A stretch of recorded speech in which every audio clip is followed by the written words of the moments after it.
So, good afternoon, Ed 8A students. Naririnig po ba ako?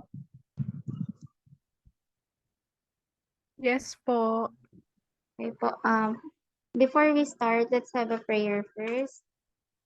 Next slide po.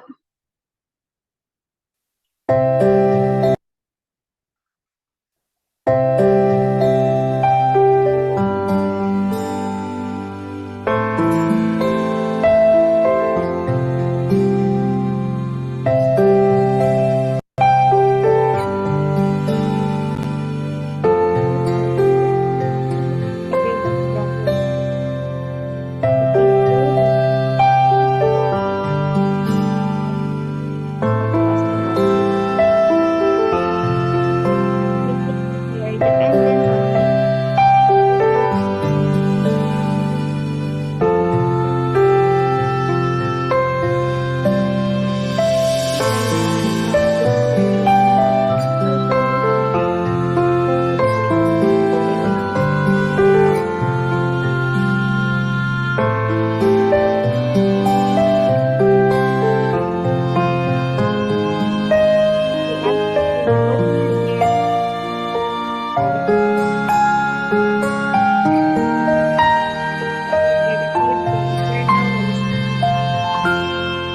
Open our spirits so that we may know the hidden guidance. Open our hearts so that we may Lord, we thank you for everyone. Pray that you would give us great inspiration as we share what we have faced in our lives. We pray that you would fill us with joy and give us we pray that you would give us wisdom and of the virus. We ask all this, glory to God.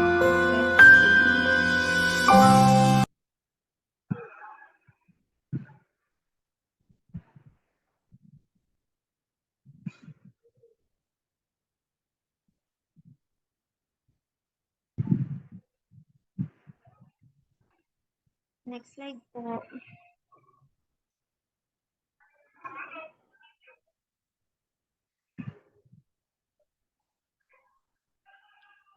For our online classroom rules, be on time, be prepared, turn on your camera, do not eat, dress appropriately, mute your mic, raise your hand, and enjoy learning. So those are just a reminder of our class. Okay, next slide po.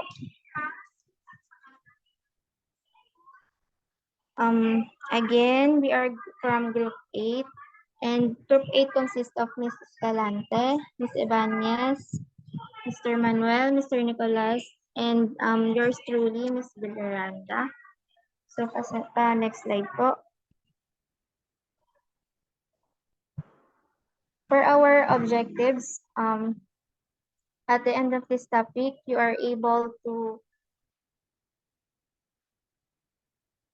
identify the concept of communication and its types, determine the nature of communication and its relevance to education, and lastly, recognize the models of communication and its barriers. Next slide po.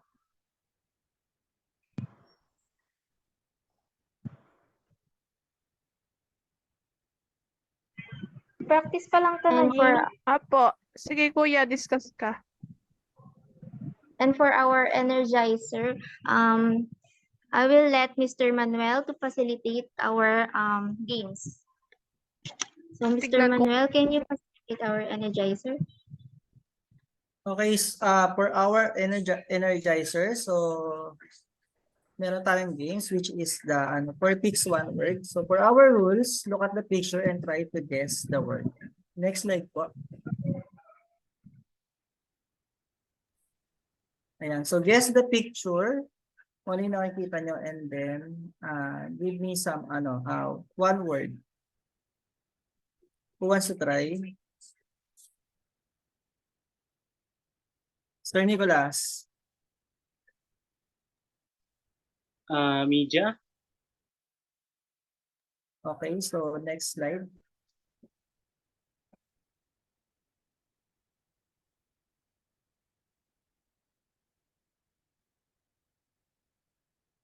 Okay, correct media. Next, how about this picture? Sige, Miss Villaranda. Education. Education.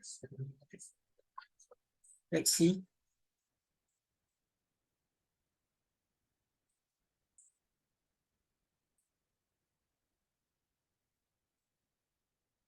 Or education or educational. Next slide.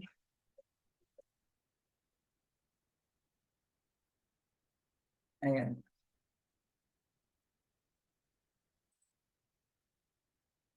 Who wants? Sige, Miss Ibanez. And po, And.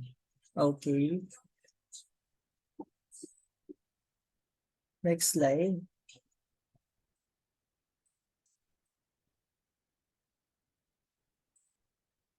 Ayan. And for the last.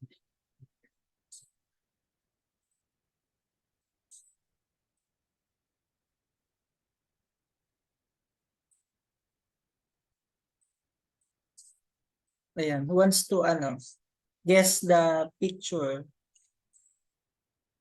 Try ko, Sige, Mr. Nicholas. Go ahead. communication. Communication. Let's see if your answer is correct. Okay, so ayan, communication. That is correct. Okay, so next slide. Ayan, so ayan, so kung nakuha na natin yung mga words, then try to replace this in one sentence or yes, who wants to Escalante. Ano yung mabubuo nating sentence dito?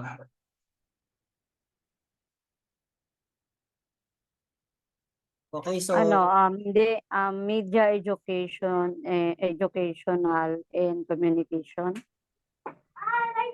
okay, so next slide. So our topic or our main topic is communication and education media. So for the next supporter, okay, Miss Villaranda. Go ahead. Okay, thank you po. So our topic is all about communication and education media. So its the subtopics are concept of communication, nature of communication, and types of nonverbal communication. So next slide po.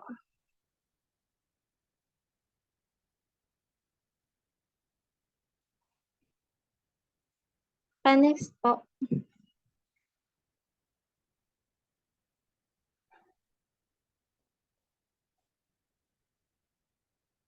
So first, we will be tackling about concept of communication.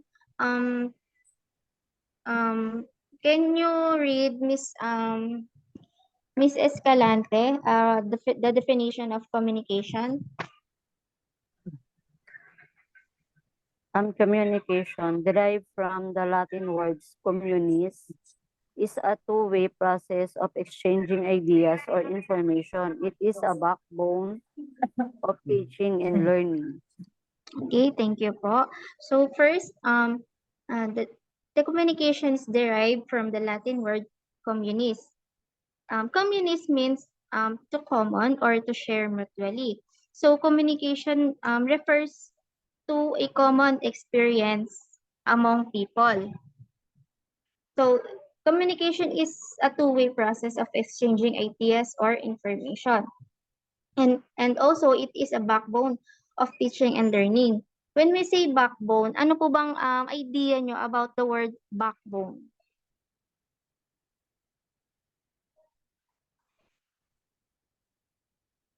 Mr. Manuel.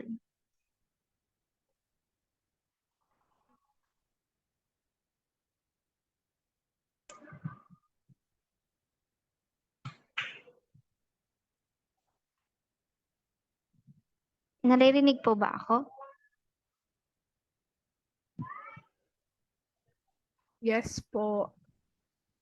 Yes po, Miss Jean. Ang backbone po for me, it means the primarily or primary structure po. Okay, very good. When we say backbone, it is sabi nga ni Miss Jean, primary structure or chief support ng isang system or foundation, di ba? So it is a backbone of teaching and learning. Bakit, di ba? In order for us to learn, communication is needed. Kasi 'di ba ito yung magsusupport ng or foundation ng learning and teaching. 'Di ba sabi nga the knowledge of the teacher and his or her mastery over the communication skill for the transfer of the knowledge are the main factors which affects all the teaching process and learning in and outside of the classroom. 'Di ba? Kahit sabihin mong matalino yung teacher, she has all the knowledge, pero it will not serve unless it is conveyed through communication, 'di ba? Naintindihan po.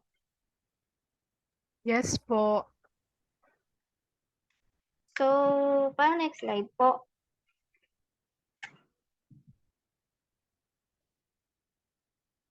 So nature of communication.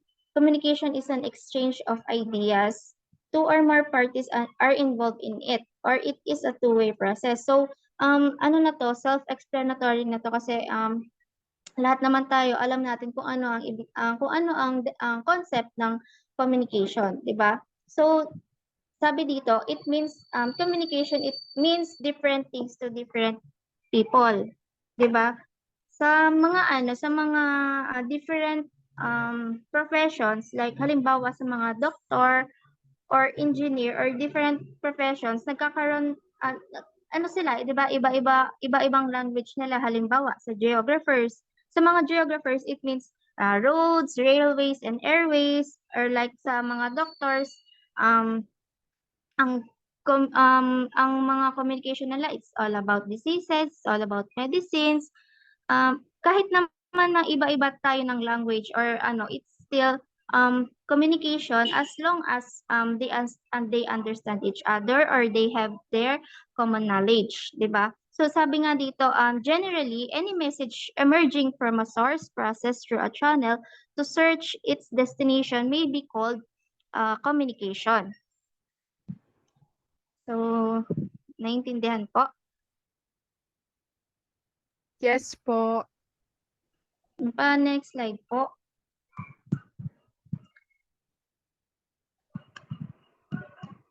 Ayan, so example, ayan nga yung sinasabi ko kanina, yung sa mga doctor or sa mga engineers, magkaiba man sila ng language, iisa pa rin, communication pa rin ang tawag doon if ever na mag-uusap sila kasi if ever they shared common knowledge, diba? So, next slide po.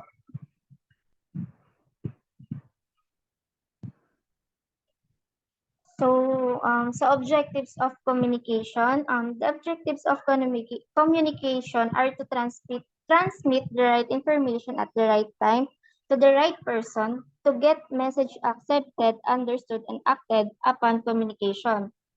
Yan. So, paano ba natin masasabi na nare-reach natin yung goal natin ng communication through education?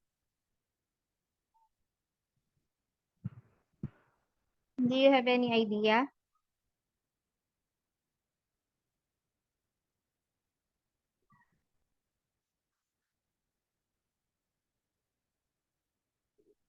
So sa education, there will be learning when there will be no learning when there is no communication. Ano ba yung main purpose ng communication, 'di ba? Is to educate or impart knowledge, 'di ba?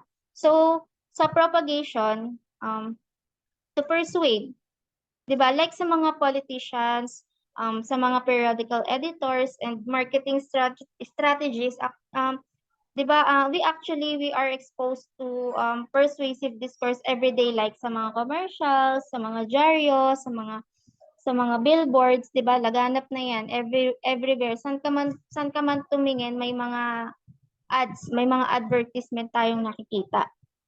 So, next is sa entertaining, to give delight or joy. So, dito naman, for example, sa loob ng classroom, 'di ba? Um, um, tulad kanina, nagkaroon tayo ng ng energizer, 'di ba? Sa yung entertainment kasi it boosts the level of activeness ng student, 'di ba? Once na ang teacher pag nag-start na magkwento or magbigay ng instruction or mag ng energizer, magbigay ng instructions, ayan, nag-i-start ng mag-focus yung mga bata, 'di ba napapansin niyo 'yon? So, next slide po.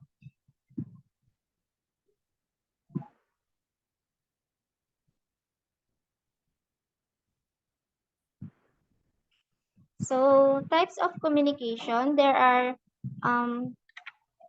three types of communication. So, first, according to the exchange of ideas, the communications of two types is possible in one-way communication or two-way communication.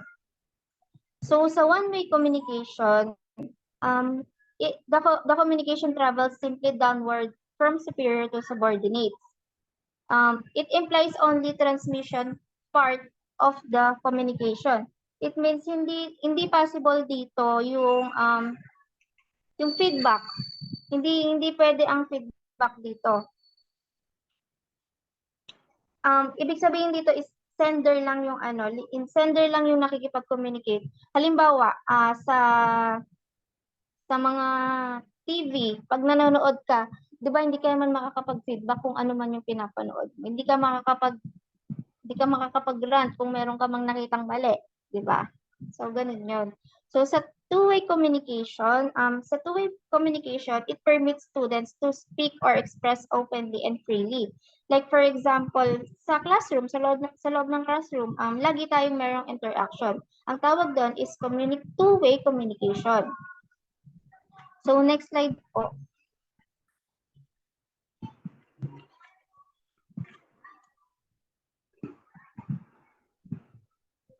So another type of communication, according to the group structure, there are three types of communication. We have person-to-person, small group, and mass communication. So sa person-to-person communication, this is also called chain communication because in this type of communication, the first sender sends his message to the first receiver, then the first receiver take to play the role of second sender. Halimbawa, sa chismis, 'di ba? First person halimbawa si Jean. So si Jean ang magiging sender. Ang magiging receiver halimbawa si Gio. And then after nilang mag-usap, si Gio na ang magiging sender and then si Alex na naman ang magiging receiver. Parang ganon, parang sa chismis, magiging chain siya. Ganon. So, another type is small group communication. So, in this kind of communication, the sender communicates his ideas, feelings, or emotions to a small group of receivers. Halimbawa, ako, kung face-to-face tayo, this is a face-to-face kind of communication. So, halimbawa ako, tas nagdi-discuss ako sa inyo, ayun ang tinatawag nating small group communication. There are 6 types of small group. The problem-solving group, the idea generation group, therapy group, educational learning group, the sensitivity group, and the social group. Ayan. Iba-ibang klase ng group. So, hindi ko na siya masyadong i-discuss since naman yun, self-explanatory. So, the last one is mass communication. So, this is called a special kind of communication. In this communication, it is the communication addressed to the masses, to an extremely large audience, and it mediated by audio or visual transmitters. Halimbawa, sa mga yung sa 24 oras, 'di ba, nagbabalita sila So, since sila yung tatawag nating sender and then yung mga receiver is lahat ng tao. Lahat ng tao sa Pilipinas. No? Ayun, yun yung tinatawag nating mass communication. So, next po,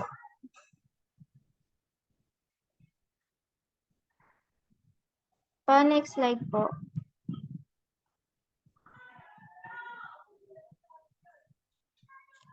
So, on the third type of communication, on the basis of medium, the communication can be divided into two primary categories, which is the verbal and non-verbal. So, sa verbal, dito sa verbal and non-verbal, hindi ko na siya masyadong itataka since our next reporter will further discuss about this two. No? So, ipapahapyawin ko lang. So, sa verbal communication, this involves the use of symbols generally have universe meaning for all who are taking part in this process. So, meron siyang 3 part. Pa-next slide po para makita po yung 3 parts niya. Ayan.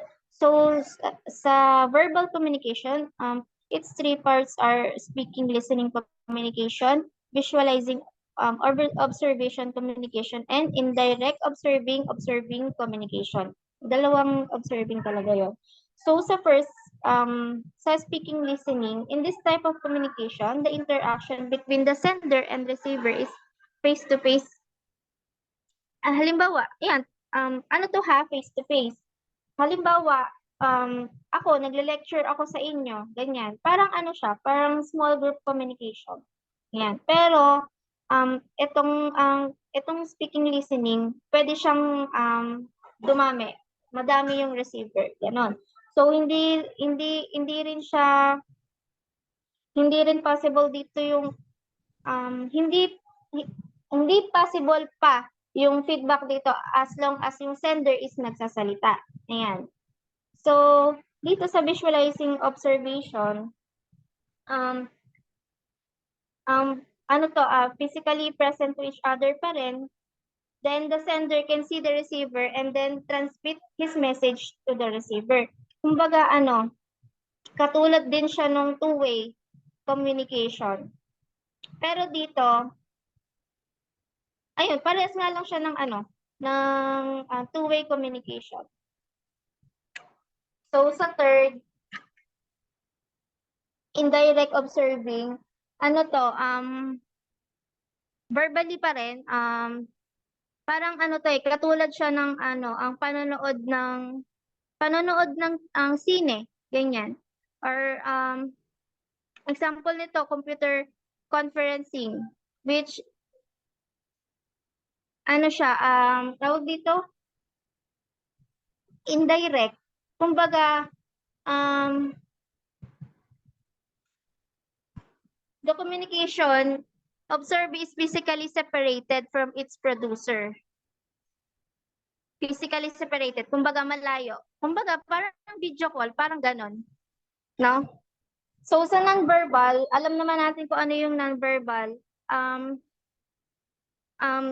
We are not using language or we are not halimbawa dito sa itong mga arbitrary symbols. Pag nakita mo yung mga symbol na yan, halimbawa dito sa yung symbol ng radioactive, pag nakita mo kasi yung symbol na yan, ay alam mo na, radioactive pala yan. Or ayan, yung Bluetooth, yung share, location na yan. Ayan lang po yung sa akin. So that's the end of my report. Si Mr. Manuel na po.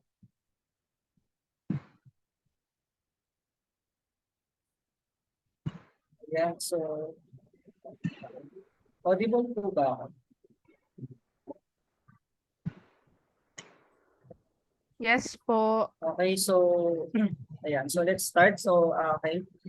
Good day, class. So, for the continuation of the report, so I'm your second presenter. First, I would like to introduce myself. I am Nel. I am Mr. Manuel. And for today, we will have another topic to talk about. So, but this topic, syempre, it's no longer naman to new, diba? To all, since we already discussed this topic in yung last subject natin in purposeful communication. So, but this time, we will be talking about this topic detail by detail. So mas palawakin pa natin siya. And I really hope, class, that I can have your attention until the end of this discussion. Okay? So let's start.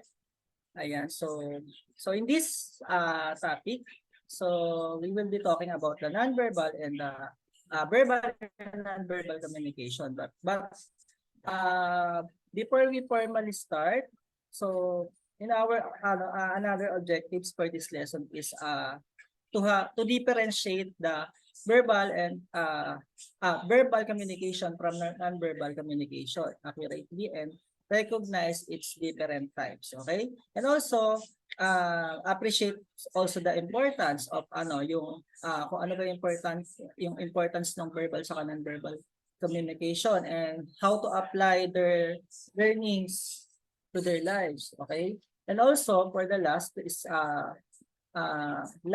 to communicate effectively with other people using verbal and non-verbal communication. Okay, so for next slide niya. Ayan. So now to begin with, wait lang. Ayan. So mas palawakin pa natin yung ano. Okay. So you already know, class, that communication is a process of sharing and conveying message, di ba? Or information from one person to another, okay? Within across the channels or the context, the media, and also yung culture natin, di ba? Is yung verbal and non-verbal communication. So for verbal communication, so meron tayong mga parang kino-consider dyan. Okay? Ayan. Naririnig pa po ba ako? Kasi yung net ko is nawawala. Yes po. Okay, so yun. Okay, so now let's go back for verbal communication. So for verbal communication, it is the how we should tawag dito, execute this properly in order to have an effective communication. Okay? So meron tayong kino-consider when communicating with others verbally. So yung una dyan is yung appropriateness. So nakikita nyo. So this means that the language should be appropriate to the environment or occasion. Okay, class? So through our lives, we encounter, syempre, different people anywhere, anytime, and those people have different characteristics and personalities, right? And ayun, and tawag ito, different abilities or profession and many more, di ba? And because of this, we can really say that not only people are the same. So that's why it's really almost you should really know how to deal with the different people and in different occasion. Okay, so it's not about being hypocrite, or it's not about being plastic, but it's not it's about being matured on how you should deal with different people. So sana na-gets nyo yun. And in different location. Okay, so because there's a level of formality that we should know and follow when you communicate with certain people. Halimbawa, if you are in this situation, pwede pong pa-next slide ng may picture kasi ganun. Isa pa. Next slide pa. Next slide pa. Hindi ko pala nailagay na sa dulo. Ayan. Okay. So, ayan. Ayan, for example, sa ganyang communication, parang for example, syempre, kapag may mga gantong formal communication or formal meeting, ano ba yung mga dapat nating will you act just parang will you act if you're just talking to your friends or like best friend or parang kapitbahay lang, ganun? So, syempre hindi, di ba? Kasi nandun tayo sa formal meeting. So, definitely not okay. So, if you are in a formal setting class, so syempre, as much as possible, try to avoid speaking casually and act as na, huwag tayo mag-act as parang nasa bahay lang. Okay? Since you're in a formal setting, then you should be formal at all times. That includes the way you dress or the way you talk. Okay? Remember, you are dealing with a professional. Then, you should act like as professional talaga. Pwede po bang papalit ulit doon sa ayan. Okay, next naman. Okay. So ayan, nag-gets niyo naman na siguro, no? And also, ano pa ba? Kapag naman syempre halimbawa about the scenario na nasa party ka, hindi ko na ipapa next slide kasi medyo malayo. Halimbawa, nasa party ka, of course, syempre, it's no longer too necessary to act formally, di ba? Because in that situation, it's time to you to chill and relax. Hindi katulad ng isang kanilang example na formal ka, kailangan decente yung gamit mo, decente yung pananalita mo. Okay? So yun. So next naman is the brevity. So for the brevity, this means that you have to use simple yet precise and powerful words, okay? And avoid din yung mga pillars and yung mga substantial expression. So actually this is just the same with conciseness or concise. Yung concise makikita na natin yung sa 7 C's, okay? Conciseness means maiksi siya pero malaman, okay?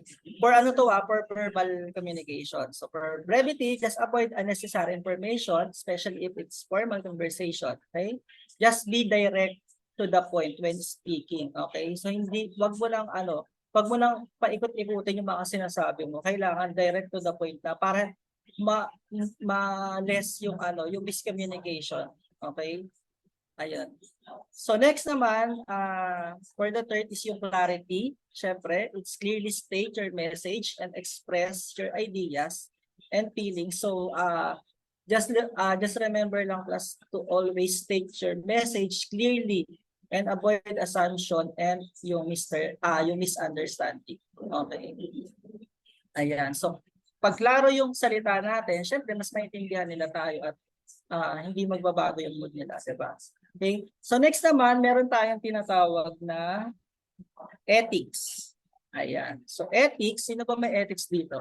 So ethics word should be carefully chosen in consideration of syempre yung ating gender, yung roles, ethnicity, preference, and status, and many more, diba? Of the people you are talking to. And now, for ethnicity, class, try to imagine, halimbawa, paano ka ba kumausap sa bata? Diba?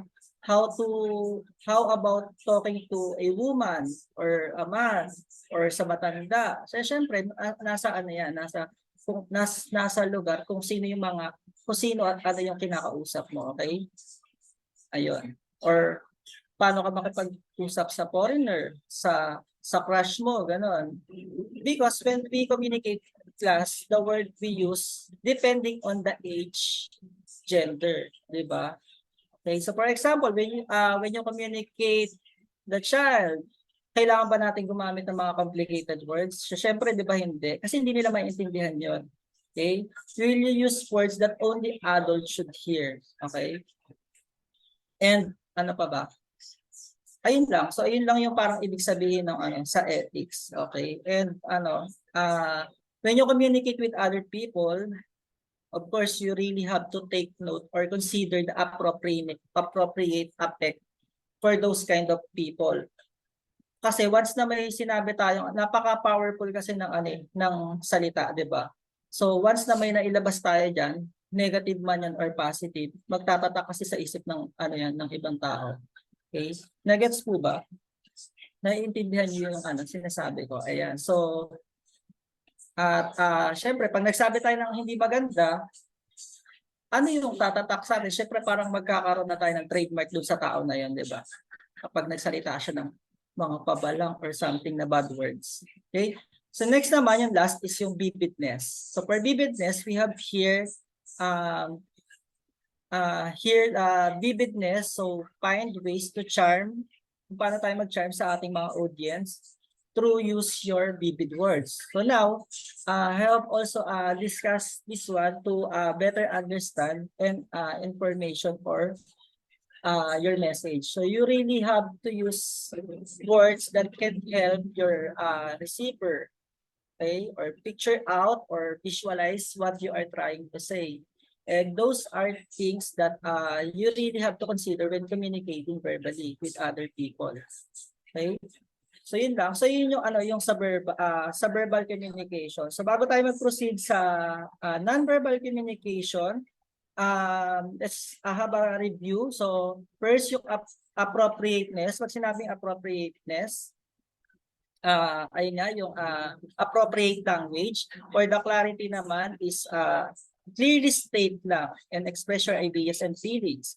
And for the ethics, choose your words carefully. And yung vividness is to ano para makapag-charm tayo ng ano ng audience. Okay?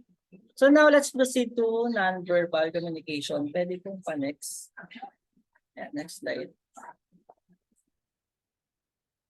Ayan, so for verbal communication, ayan, so ano na, ayun nga, katulad na sinabi ni Rose, for verbal communication, it is, hindi mo na kailangan magsalita dito. Meron tayong mga symbol or mga sign na ginagawa para doon mas naiintindihan natin. Naiintindihan doon pa lang sa sign na yon, naiintindihan na natin kung ano yung ibig sabihin ng isang tao, di ba? Okay.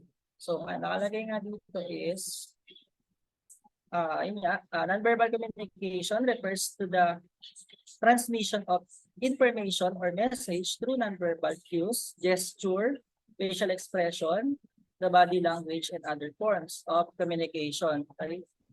So it is a vital aspect of human interaction and can complement or even contradict verbal communication. Next slide po. I think po, Kuya, mag-end na po Mag-end yung... na. Yes po. Tuloy po Okay. natin sa second link po. Okay, sige. Thank you.